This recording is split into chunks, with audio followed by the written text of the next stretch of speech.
Sound Horeg, Kota Blitar. Ngeyel gelar karnaval, polisi bubarkan dan tahan belasan truk Sound Horeg di Blitar.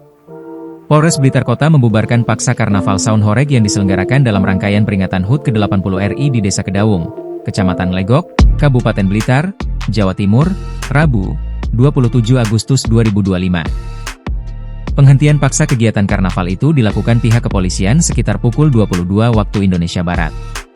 Sekitar 15 truk dengan muatan perangkat sound system dan pencahayaan berukuran besar mulai tiba di kantor Polres Blitar Kota pada Kamis sekitar pukul 00.30 waktu Indonesia Barat.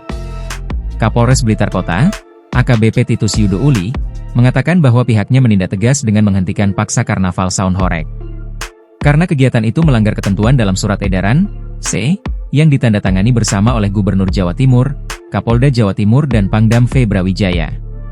Penertiban kegiatan ini karena menyalahi sebersama yang ditandatangani Gubernur, Pangdam, dan Kapolda. Kegiatan ini melanggar ketentuan C itu terutama dalam hal suara yang melebihi batas, ujar Yudo, Kamis, 28 Agustus 2025.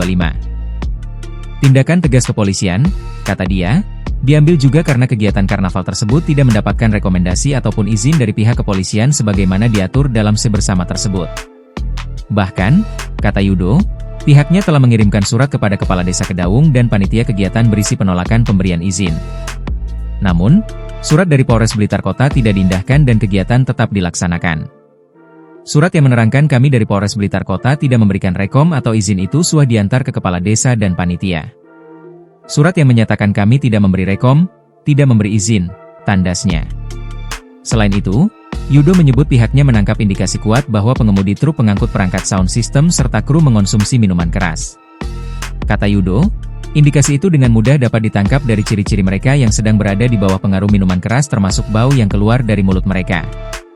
Ada indikasi banyak yang mabuk. Dari mulai kru hingga sopir. Kami juga lakukan tes urin dulu apa ada yang mengonsumsi narkoba, tuturnya. Dalam penindakan tersebut, kata Yudo, pihaknya setidaknya menggunakan pasal 307 dan pasal 169 Undang-Undang Lalu Lintas Nomor 22 Tahun 2009 tentang lalu lintas dan angkutan jalan terutama terkait muatan truk yang melebihi batasan dimensi yang diperbolehkan. Download Tribun X sekarang, menghadirkan lokal menjadi Indonesia.